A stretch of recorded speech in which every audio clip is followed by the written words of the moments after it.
연주도 그렇고 은경이도 그렇고 엄마 옆에가 아니고 아빠 옆에서 찬송하는 거 보니까 딸들은 아빠를 더 좋아하는 것 같아요.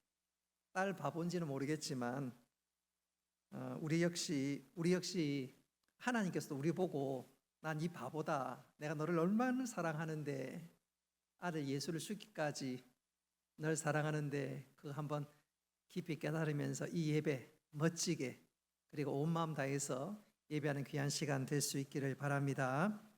오늘 시간 예배의 성공자가 되라 라는 제목으로 말씀을 전하도록 하겠습니다.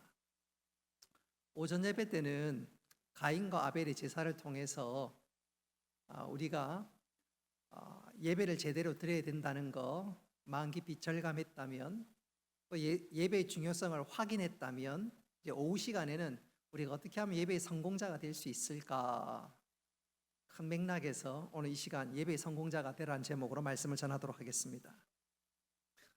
하나님께서 이스라엘 백성들을 출애굽시키셨지요.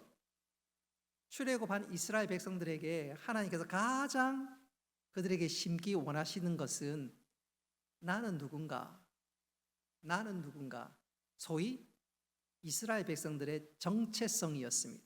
내가 누군가, 이스라엘 백성들은 하나님의 백성이요, 또 나는 하나님께 예배하는 자다, 그것을 하나님께서 심어주시기를 원했고, 또 이스라엘 백성들이 그것을 깨닫고 그렇게 살기를 원했습니다.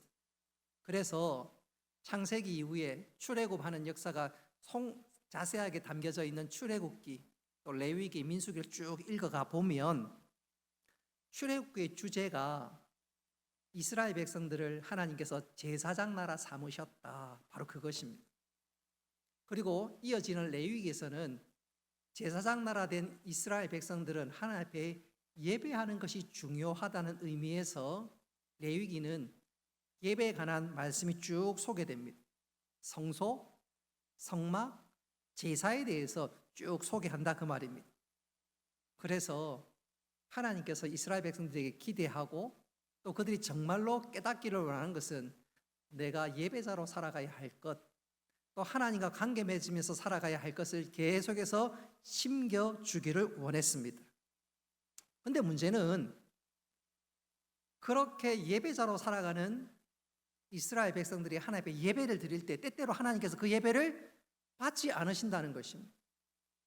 분명히 예배는 제대로 드린 것 같은데 하나님께서 그 예배를 외면하시는 것입니다. 우리가 오전에 살폈던 것처럼 가인과 아벨 각각 예배를 드렸는데 하나님께서 가인의 예배는, 또 그의 제사는 받지 않으셨습니다. 자, 우리가 하나님 앞에 예배를 드렸는데 하나님께서 그 예배를 받지 아니하시고 외면하는 그 일은 심각한 일이 아닐 수가 없습니다. 하나님 외면하시고 하나님이 등을 돌린다? 이건 진짜 심각한 일이고 진짜 문제 중에 문제가 아닐 수 없습니다. 그런 고로 한번 따라합시다. 예배의 성공자가 되어야 합니다. 자, 그렇다면 우리가 어떻게 하면 예배의 성공자가 될 수 있을까? 하나님 기뻐 받으시는 예배가 되고, 또 하나님께서 우리에게 그런 은혜와 복을 어떻게 하면 우리가 받을 수 있을까? 중요한 문제가 아닐 수 없지요. 자, 우리가 예배의 성공자가 되기 위해서 두 가지를 명심하고 기억해야 되는데, 첫째는 한번 더 합시다. 하나님을 제대로 알아야 합니다. 하나님을 제대로 알아야 합니다. 하나님을 제대로. 하다못해 우리가 전화할 때도 상대방이 누군지 제대로 알아야 통화가 되지 않겠습니까? 실컷 얘기했는데 엉뚱한 사람하고 통화하고 있으면 아이고 죄송합니다, 제가 전화를 잘못했네요. 그럴 때가 혹 있지요. 아주 드물게 어쩌다가 한번 저에게 전화가 와가지고 누군가가 실컷 한 5분 동안 떠들어대는데 제가 일부러 계속 듣고 있었어요. 어떤 여자분인데 막 지지배배 하는데 제가 재밌어가지고 이불로 듣고 있었어요. 그리고 한 5분 지나서 제가 놀린다고 제 이름은 누군데 어머나 하면서, 그분이 처음부터 내가 누구고 또 그분이 여보세요 하고 저를 알았더라면 그런 실수 안 했겠지요. 근데 그 시간이 저는 굉장히 재밌었고 짓궂게 한번 장난해 본 적이 있습니다. 장난한 건 아니 일부러 들어본 적이 있습니다. 예배도 마찬가지입니다. 우리의 예배가 제대로 드려지고 교제와 교통이 있기 위해서 첫째로 한번 더 합시다. 하나님을 제대로 알아야 합니다. 자, 그런 측면에서 1절은 하나님이 어떤 분인가를 말씀하고 있는데, 자, 1절에 보니까 전능하신 이 여호와 하나님 그랬습니다. 오늘 이 말씀 그대로 하나님은 전능하시니, 언어로 하면 엘이란 말이에요. 엘로힘 할 때 엘. 하나님은 전능하시고 능력이 무한하신 하나님이십니다. 그리고 그 하나님은 여호와라고 불리는데, 이 말은 나는 스스로 존재하고 내가 모든 것의 원천일 뿐만 아니라 더 중요한 것은 그 하나님께서 우리와 언약, 약속을 맺으신다는 것입니다. 그리고 그 약속을 반드시 지키시는 신실한 하나님이라는 말입니다. 그리고 또 맨 마지막에 하나님이란 말은 엘로힘, 말 그대로 창조주, 심판주, 모든 것의 주권자가 된다, 그 말입니다. 그래서 우리가 이 이름을 아는 것이 너무너무 중요한데, 여러분 이 이름을 안다면 진짜 우리는 예배할 때 가슴 설레는 일이 아닐 수가 없습니다. 여러분 보십시오. 모든 전능하시고 또 능력이 많으시고 창조주고 심판주고 심지어 그분이 우리에게 찾아오셔서 약속을 맺어주시는 분인데, 세상에 이런 분이, 세상에 이런 사람이 어디 있겠습니까? 여러분 이 이름에 걸맞는 왕도, 대통령도, 국회의원도 아무도 없습니다. 세상에 그 어느 지도자도 이런 이름과 이런 이름에 걸맞는 삶을 사람은 아무도 없습니다. 오직 하나님만 가질 수 있는 이름인 줄 믿으시기를 바랍니다. 그 하나님 우리에게 찾아오셔서 우리를 만나주시고 그리고 우리에게 복 주신다고 하시니 얼마나 가슴 설레는 일이겠습니까? 우리가 이것을 기억하고 이것을 명심하고 있다면 예배하러 나올 때 자세가 다를 수밖에 없습니다. 혹시 여러분 연애해 보셨어요? 연애할 때 오후 3시에 만나자 그러면 한 3시 한 20분, 15분 늦게 도착하는 사람이 있습니까? 없지요. 우리 황존자매 성준이랑 약속할 때 성준이가 1시간 이상 늦은 적 있어요? 없지요. 저는 집사람 만날 때 한 번도 늦은 적이 없습니다. 한 번도. 30분 이전에 도착하면 도착했지 30분 늦게 도착한 사람 한 적은 한 번도 없습니다. 여보 맞지요? 제 기억이 정확하다면 저는 늦은 적이 한 번도 없습니다. 한 번도 없어요. 여러분 하나님 앞에 예배하러 나올 때도 그렇습니다. 여러분 우리가 하나님이 어떤 분인지 안다면 지각하겠습니까? 또 마음 자세가 어떻겠습니까? 심지어 또 옷 매무새가 어떻겠습니까? 또 예배하는 이 순간 얼마나 두렵고 떨림으로 긴장하면서도 기뻐하면서 경외하면서 예배하겠습니까? 예배하는 시간에 졸 수 있나요? 여러분 사랑하는 여인이 데이트할 때 꾸벅꾸벅 조는 사람이 있습니까? 만일 존다면 저 사람 나를 별로 귀하게 여기지 않는구나. 그리고 헤어질 때 손수건 하나 던져주면 되지요. 헤어지겠다는 말 아닙니까? 타올 던지는 것처럼 여러분 우리가 온전한 예배자 성공자가 되기 위해서는 한번 더 하나님을 제대로 알아야 합니다. 창조주요 능력자요, 더 중요한 것은 그분은 나를 위해서 낮아지시고 날 위해 모든 것 다 주셨다면 감사와 감격을 가지고 예배 자리에 나아갈 수 있는 우리 모두가 되기를 주님의 이름으로 축복합니다. 두 번째로 우리가 예배의 성공자가 되려면 한번 따라합시다. 나를 점검해야 합니다. 나를 점검해야 합니다.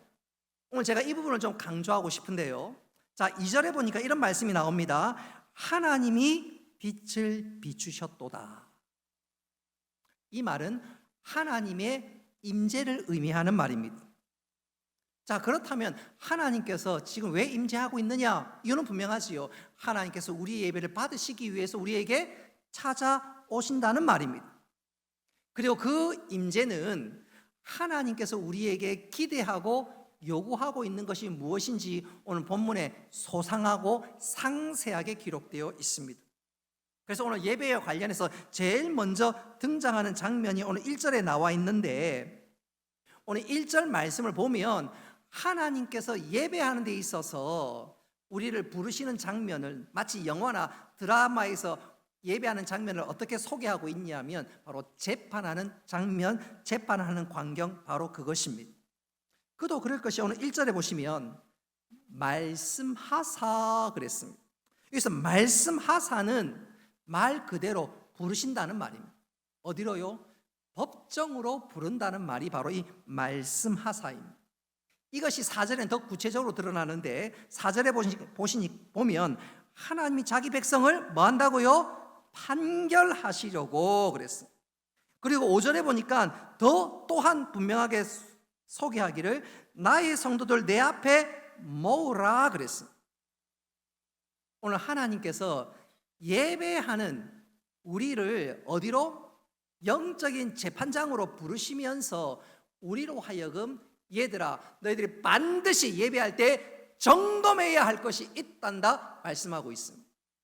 너희들이 예배 자리에 나올 때 반드시 두 가지를 점검해야 된단다 하나님 말씀하고 있는데, 그 첫 번째는 우리의 예배가 감사의 예배가 되고 있느냐 물으십니다.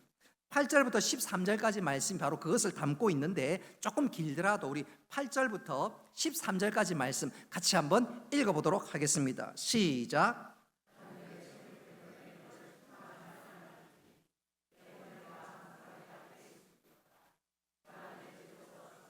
내 우리의 순념소를 가져가지 아니하리니 이는 산림의 짐승과 무산의 가축이 다 내 것이며 산의 모든 새들도 내가 아는 것이며 들의 짐승도 내 것이미로다.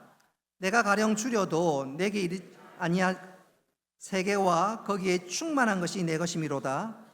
내가 수소의 고기를 먹으며 염소의 피를 마시겠느냐. 아멘. 자, 오늘 읽은 말씀이 조금 길기는 하지만 간단하게 말씀드리면, 너희들이 예배하러 나올 때 짐승이나 재물을 가지고 나오는데 내가 진짜 원하고 내가 중심을 살피는 것은 그런 재물이 아니라 네가 감사하는 마음으로, 감격 어린 마음으로 예배에 나오느냐, 바로 그것을 점검한다는 것입니다. 그래서 우리가 예배하러 나올 때 제일 먼저는 하나님을 바라봐야 되고, 두 번째 나 자신을 점검해야 되는데, 그 점검의 첫 번째가 나의 예배가 감사와 감격이 있느냐, 바로 그것입니다. 아무리 예배를 그럴듯하게 드려도 내 마음에 하나님께서 주신 은혜에 대한 감사, 감격이 없다면 그 예배를 하나님께서는 기뻐하지 아니하고 심지어 외면하실 수도 있다는 말입니다. 자, 그런 측면에서 저는 이것을 이렇게 한번 강조하고 싶어요. 제가 신학교 다닐 때 교수님들이 중점 두었던 상황 그 체크리스트 가운데 하나가 한 학기 내도록 예배를 얼마나 잘 참석했느냐, 경건에 얼마나 출석 잘했느냐, 바로 그것이었습니다. 만에 하나, 지금은 모르겠습니다만은 제가 신학교 다닐 때 한 학기에 3월 달부터 6월 달까지 한 학기에 그 일주일에 경건회가 4번 있습니다. 화, 수, 목, 금 4번이 예배가 있고 뭐 그거 다 합치면 몇 번인지 잘 정확하게 모르겠는데, 한 학기에 경건회 3번 빠지면 정학입니다. 그 다음 학년으로 진급을 못합니다. 그러니까 신학생들이, 교수님들이 의도적으로 예배의 중요함을 가르치게 하기 위해서, 절대로 빠지지 않도록 하기 위해서, 또 이건 좀 다른 팁인데, 담임 목사님이 교회 행사 있다고 신학교 빼먹고 전도사님 오라는 경우들이 혹 있거든요. 그래서 교수님 입장에서는 학생들 공부해야 되는데 자꾸 담임 목사님들 신학생 빼가니까 그거 못 빼가게 하려고 일부러 그렇게 정한 것도 있습니다.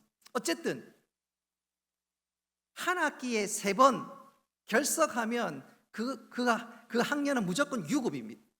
그러니까 신학생들이 절대로 예배에 안 빠지고 혹 예배를 빠지게 되면 그 이유를 교수님에게 말씀을 들으신지 사유서를 적어야 했습니다.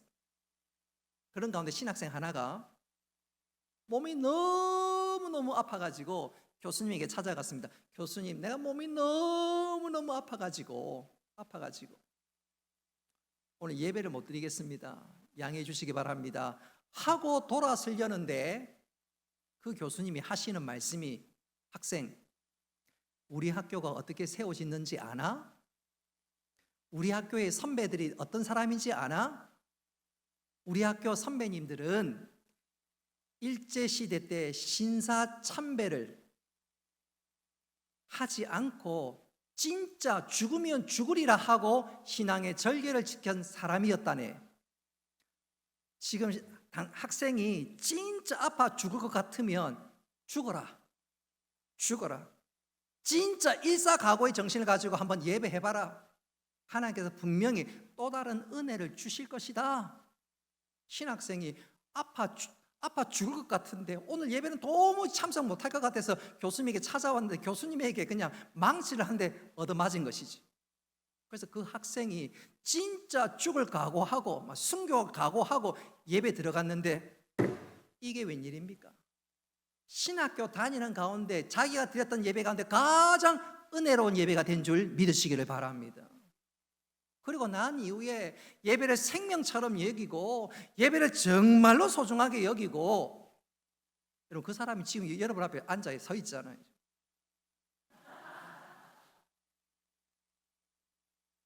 여러분 예배를 소중히 여길 수 있기를 바랍니다. 그럴 때 하나님께서 넘치는 은혜를 허락해 주십니다. 자, 오늘 우리가 예배할 때 예배의 성공자가 되기 위해서는 나 자신을 점검하는 것입니다. 감사와 감격을 가지고 예배 자리로 나아갈.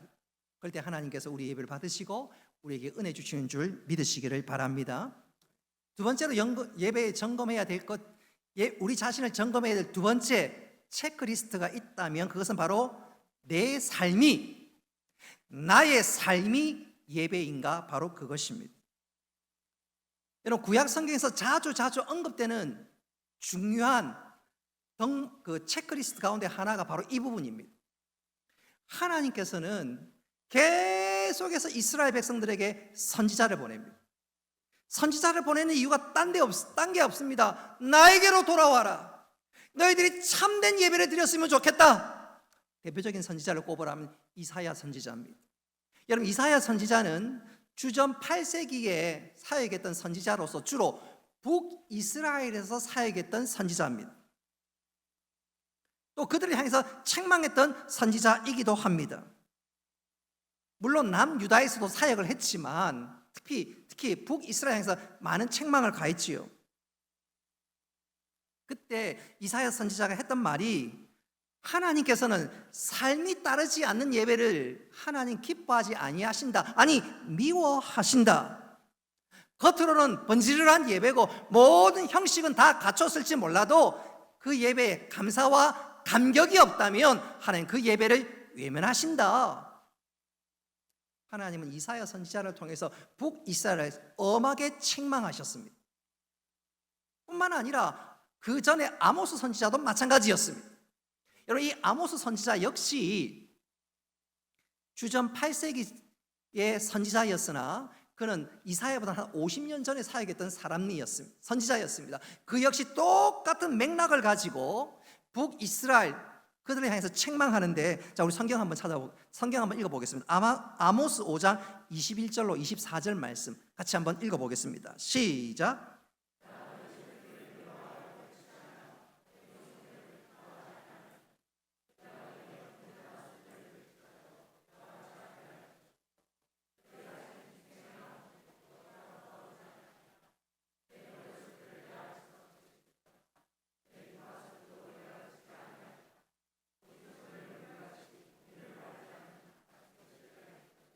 아멘. 이런 아모스 선지자는 삶이 따르지 않는 이스라엘 백성을 향해서 책망합니다. 아니 심판의 말씀을 전하기도 했습니다. 27절에 보면 내가 너희를 다메섹 밖으로 잡혀가게 하리라. 이는 만군의 하나님이라 일컫는 여호와의 말씀이니라. 여러분 이 말씀 그대로 북이스라엘은 결국 삶이 따르지 않는 예배, 겉은 번지르르 하지만 실상은 감사도 감격도 없고 말씀대로 살지 않는 형식적인 예배를 드리다가 그들은 결국 주전 722년경에 아수르에 의해서 멸망당하게 됩니다.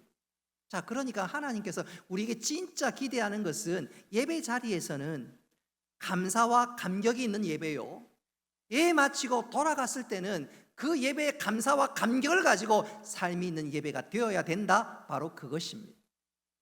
자, 그런 측면에서 우리 자신을 좀 돌아봤으면 좋겠어. 나는 정말로 삶이 따르는 예배인가? 지난 화요일 날 화요 전도팀들과 구역장 권찰 모임, 구역장 권찰들 여러분이 포항에 갔습니다. 소풍을 갔지요. 소풍을 갔다가 이제 포항 죽도 시장에서 개인별로 혹은 단체별 이제 여러분이 짜게 되어서 이제 죽도 시장 안에서 점심을 먹기로 했습니다. 어떤 분들은 회덮밥을 먹기도 하고, 어떤 분은 뭐 이것 먹고 저것 먹고, 근데 한 팀이 밥 먹고 식당 주인하고 하하호호 하고 나중에 나왔는데 어머나, 야, 우리 그 가게에 돈을 안 내고 왔다. 우리가 근데 속으로 할렐루야 그러면 계실런지 모르겠어. 그래서 그분이 다시 가게로 가서, 아이고 우리 돈 안 냈다고, 이제 돈을 내니까 그곳에 있는 가게 일하시는 분이, 니 돈 안 받았냐? 너 안 받았냐? 자기들도 받은지 몰랐다는 거예요. 근데 받으면서 하는 말이, 역시 예수 믿는 사람이 다르다. 역시 예수 믿는 사람이 다르다. 이런 그 짧은 에피소드지만 이런 삶의 예배고 하나님께서 그것을 기뻐 받으실 줄로 믿으시기를 바랍니다. 여러분, 우리 삶의 예배가 있어야 됩니다. 저는 이것을 이렇게 강조하면서 설교를 마무리할까 합니다. 18세기 유럽 역사를 보면 아주 흥미롭고 또 우리에게 도전을 주는 사건이 있습니다. 18세기에 프랑스는 여러 가지 면에서 부정과 부패가 만연한 나라였습니다. 그 결과 1789년도에 프랑스에 대혁명이 일어났습니다. 소위 피해 혁명으로 많은 사람들이 목숨을 잃고 그 피해 대가로 나라가 세워졌지요. 근데 이 프랑스에서 바다 건너편에 있는 영국도 그 즈음에 나라가 부패하기는 별 차이가 없었습니다. 근데 놀랍게도 영국에서는 피해 숙청, 피해 혁명이 일어나지 않았습니다. 왜일까? 이유가 뭘까? 이 일에 대해서 미국의 28대 대통령이었던 우드로 윌슨이 하는 말이, 그때 영국은 피해 혁명이 있지 않고 영국을 새롭게 변화될 수 있게 된 것은 바로 그곳의 요한 웨슬리 목사님 덕분이었다 그랬습니다. 이 요한 웨슬리 목사님은 감리교의 아버지라고 불리는 분이지요. 이 요한 웨슬리가 온 믿음의 사람들에게 우리가 복음을 따라서 경건하게 살자, 삶의 열매를 맺자, 이 땅에 그리스도의 계절이 임하게 하자, 그의 말씀대로 경건하게 살기로 결심하고, 또 그 결심한 사람들이 삶의 곳곳에서 선한 영향력을 미치게 되니까 분명히 부패하고 부정하고 그랬던 영국에 피해 숙청이 일어나기는커녕 바로 그 영적인 운동이 영국을 다시 되살렸노라고 우드로 윌슨이 그것을 그렇게 지적했습니다. 그리스도의 선한 영향력이, 다시 말하면 삶의 열매가 영국을 변화시켰다는 것이지요. 자, 그런 측면에서 우리 자신을 좀 돌아봤으면 좋겠습니다. 여러분, 한국교회가 왜 이렇게 영향력을 잃어버렸을까? 왜 믿음의 선한 영향력을 일으키지 못할까? 여러 가지 이유가 있을 수 있겠지만 그 중에 하나가 삶의 열매가 없는 것 때문이 아닐까요? 아이고, 예수 믿는 사람 하면 진절머리가 난다. 그럼 진짜 문제가 있겠지. 방금 말씀드린 대로, 이야, 예수 믿는 사람 진짜 다르다. 예수 믿는 사람 진짜 다르다. 오늘 하나님께서 우리의 예배를 점검하시는데, 네가 진짜 감사와 감격이 있느냐, 그리고 진짜 네가 삶의 예배가 있느냐, 이 질문 앞에서 하나님, 부족하지만 나는 그렇게 살고 있습니다, 믿음의 고백을 하고, 또 또 그것을 하나님께서 기쁘게 받으시는 우리 모두가 될 수 있기를 주님의 이름으로 축복합니다. 이제 말씀을 맺도록 하겠습니다. 오늘 오전과 오후 우리 모두는 예배에 관한 말씀을 들었습니다. 특별히 오늘 오후는 우리가 어떻게 하면 예배의 성공자가 되어야 할 것인가 살폈습니다. 여러분, 예배의 성공자가 되기 위해서는 하나님이 어떠신 분인지, 나의 예배를 받으시는 하나님이 어떤 분인지 제대로 알아야 합니다. 동시에 하나님은 우리의 예배가 받음직할 만한 예배가 되기 위해서 우리에게 점검하시고 당신의 법정으로 우리를 소환하십니다. 그리고 우리에게 물으십니다. 얘야, 너의 예배가 감사와 감격이 있느냐? 죽으면 죽으리라고 정말로 하나님 앞에 온 마음 다해서, 온 인격 다해서 예배하고 있느냐? 물으십니다. 그리고 또 하나 물으십니다. 예배 마치고 난 이후에 삶의 예배가 있느냐? 이 하나님의 질문 앞에서 오 주님, 부족하지만 저 그렇게 살아가고 있습니다. 아니, 그렇게 살겠습니다.